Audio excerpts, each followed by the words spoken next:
Olá, meus amigos, muito bom dia a todos. Neste vídeo eu trato da Lei 11.340, conhecida por todos como Lei Maria da Penha, que é uma lei brasileira de 2006 que tem por objetivo o enfrentamento da violência de gênero, da violência contra a mulher, doméstica e familiar. O nome da lei ele se deve a uma espécie de homenagem à senhora Maria da Penha Maia Fernandes, que, por ter sido vítima de violência doméstica e familiar por parte de seu companheiro, travou uma luta muito grande ao longo de anos para que o Brasil tivesse uma legislação indutora de uma punição mais severa, de um conjunto de medidas mais severas que pudessem fazer frente à questão da violência de gênero contra a mulher dentro de casa ou no ambiente familiar. Então, em homenagem à senhora Maria da Penha Maia Fernandes, acabou-se cunhando aí o nome de Lei Maria da Penha para esta lei, a Lei 11.340 de 2006. Esse vídeo é a parte 1 do tema, eu dividi o tema em 3 partes, essa é a parte 1, em que eu falo do conceito de violência doméstica, das espécies, das formas, como a violência doméstica e familiar, ela está delineada no contexto da lei, certo? Então, os objetivos da Lei Maria da Penha, já delineados, já inscritos no seu artigo 1º, são os de criar mecanismos para coibir e prevenir a violência doméstica e familiar contra a mulher. A ideia é de instituir mecanismos que pudessem fazer frente, ou que possam fazer frente à violência doméstica e familiar praticada contra a mulher. E estabelecer, então, medidas de proteção às mulheres em situação envolvidas, vitimadas por violência doméstica ou familiar. O artigo 5º da lei ele vai nos dar, então, o conceito do que devemos considerar como violência doméstica e familiar. No caso específico, da Lei Maria da Penha, violência doméstica e familiar contra a mulher. Diz ali, qualquer ação ou omissão baseada no gênero, que cause, então, à mulher a sua morte, lesão corporal, sofrimento físico, sofrimento sexual, sofrimento psicológico, alguma forma de dano moral ou mesmo dano patrimonial. Então, qualquer ação ou omissão do agente que, baseada no gênero, baseada na circunstância de ser uma mulher, cause a ela a sua morte, venha a incorrer na supressão da sua vida, lesão, sofrimento físico, sofrimento sexual, sofrimento psicológico, dano moral ou mesmo dano patrimonial. Dessa forma, então, nós podemos classificar, segundo o mesmo artigo 5º, agora nos incisos 1 a 3 do seu caput, nós podemos classificar a violência doméstica e familiar contra a mulher, levando em consideração o âmbito em que a violência ocorre. Então, nós temos no inciso 1 a violência praticada no âmbito da unidade doméstica, que é o espaço físico de convívio permanente entre pessoas, sendo essas pessoas ou não vinculadas por alguma espécie de elo, de vínculo familiar entre si. E neste caso da violência no âmbito da unidade doméstica, ela pode inclusive conglobar algum tipo de violência entre pessoas mesmo esporadicamente agregadas, quer dizer, que estão ali ocasionalmente, que não tenham o ânimo definitivo de estar naquele local.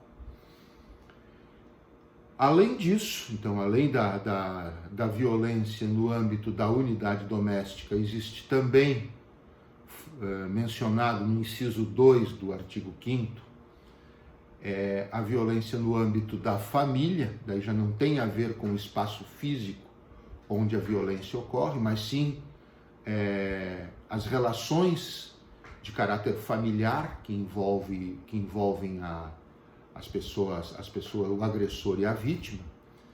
Então, a família, neste caso, é a comunidade formada por indivíduos que são aparentados entre si. Aqui nós temos um critério objetivo, o critério do parentesco, ou que se consideram aparentadas entre si.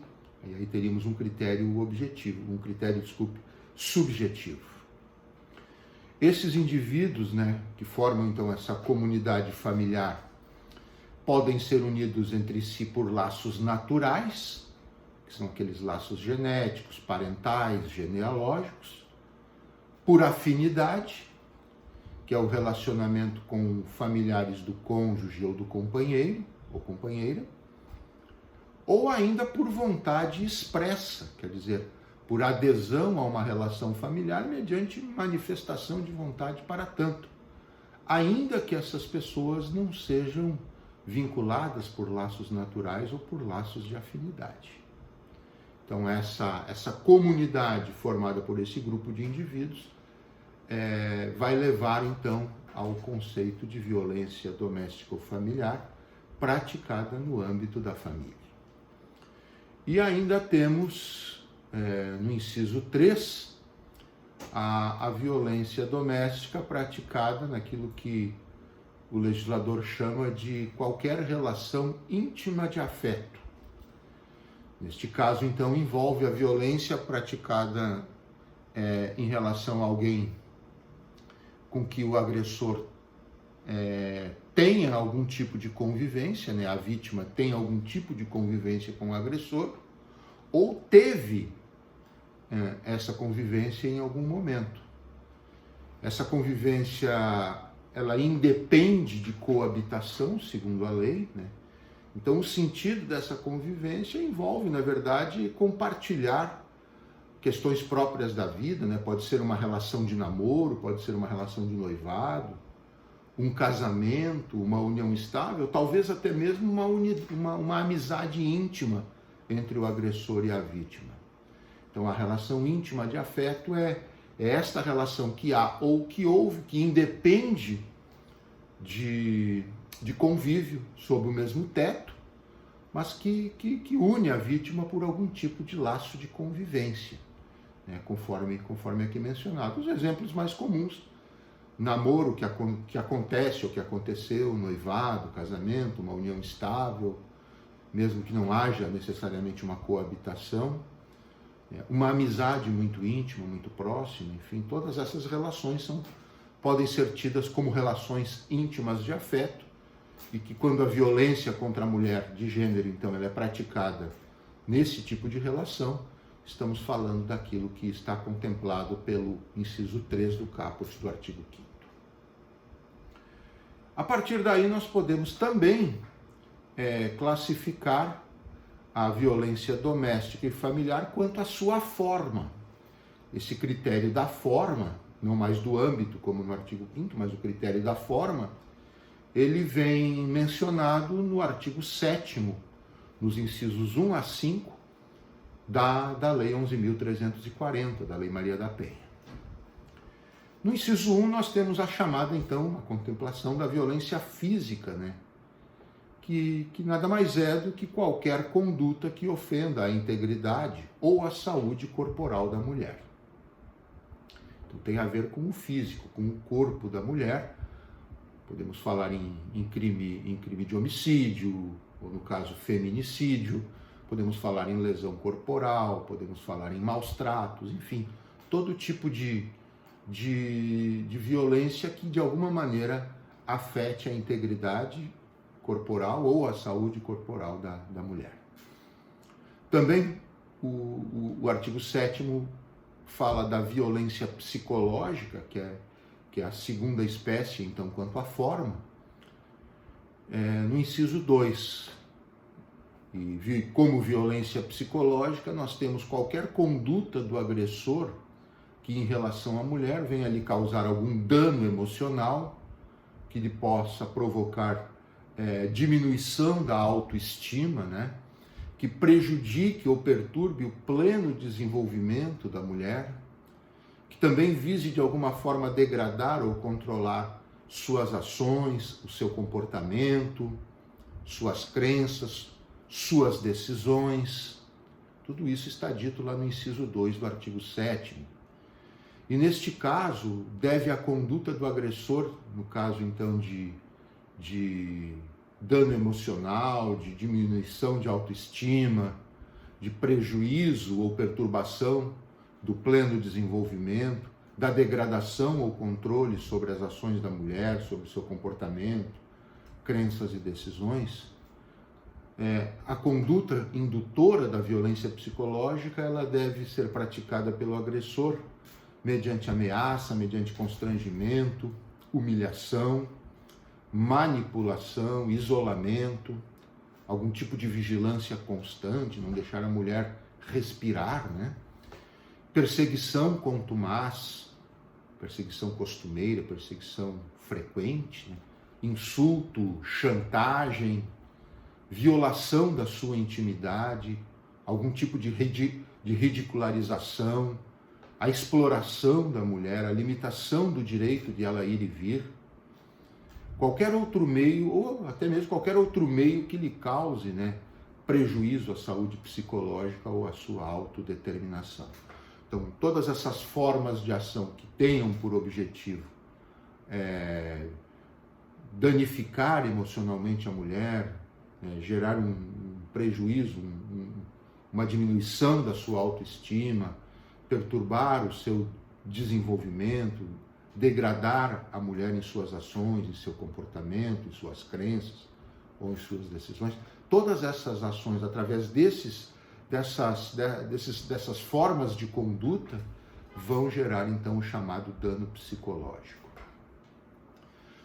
O inciso 3 trata da violência sexual.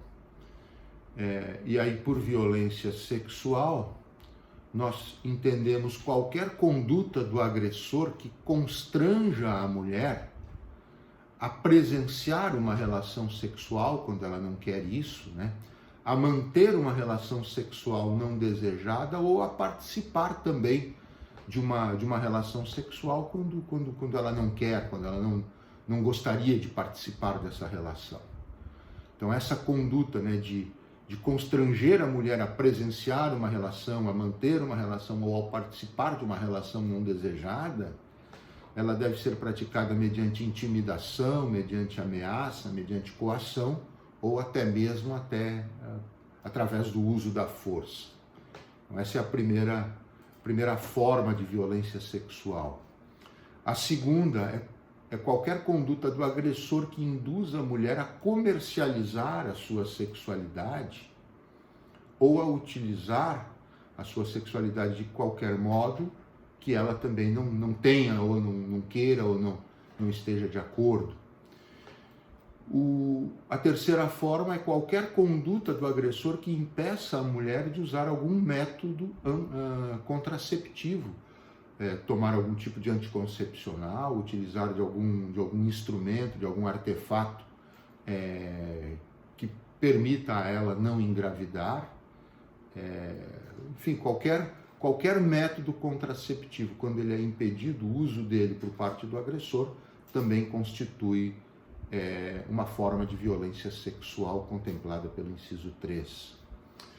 Ainda qualquer conduta do agressor que force, então, a mulher ao matrimônio ou mesmo à união estável, né, quando ela não quer se unir àquela pessoa, que também a force à gravidez, que ela fique grávida, ou que a force a abortar, ou ainda que a obrigue à prostituição. E qualquer dessas formas, né, a a indução da mulher à comercialização da sua sexualidade, o impedimento do uso de método contraceptivo, ou o ato de forçar a mulher ao matrimônio, à gravidez, ao aborto ou à prostituição, pode ser praticado mediante coação, mediante chantagem, mediante suborno ou mesmo mediante manipulação. E ainda de uma forma um pouco mais genérica, o inciso 3 fala em qualquer conduta do agressor que limite os direitos sexuais e reprodutivos da mulher. Tudo isso caracteriza, pelo inciso 3 do artigo 7º, a violência sexual. O inciso 4 do mesmo artigo fala sobre violência patrimonial. Qualquer conduta do agressor que implique retenção, subtração ou destruição parcial ou total de objetos que pertençam à mulher ou dos seus instrumentos de trabalho, também dos seus documentos pessoais. Às vezes é comum o cara reter os documentos da mulher para forçá-la à continuação de um convívio, de uma relação. Também os bens da mulher, ou de valores, ou de direitos ou recursos econômicos, inclusive incluindo aqueles que sejam destinados a satisfazer as suas necessidades pelo menos mais básicas. Tudo isso caracteriza violência patrimonial contra a mulher. Não pode reter, não pode subtrair e nem destruir qualquer um desses elementos aqui mencionados, né? Os objetos, os instrumentos de trabalho, os documentos pessoais, os bens ou qualquer valor ou direito ou recurso econômico que a mulher possua por si mesma. E ainda o inciso 5 vai falar no quinto tipo de violência contemplado pelo artigo 7º quanto à forma, que é a chamada violência moral. Qualquer conduta do agressor que configure contra a mulher o crime de calúnia, lá do artigo 138 do Código Penal, o crime de difamação, do artigo 139, e o crime de injúria, do artigo 140, também do Código Penal.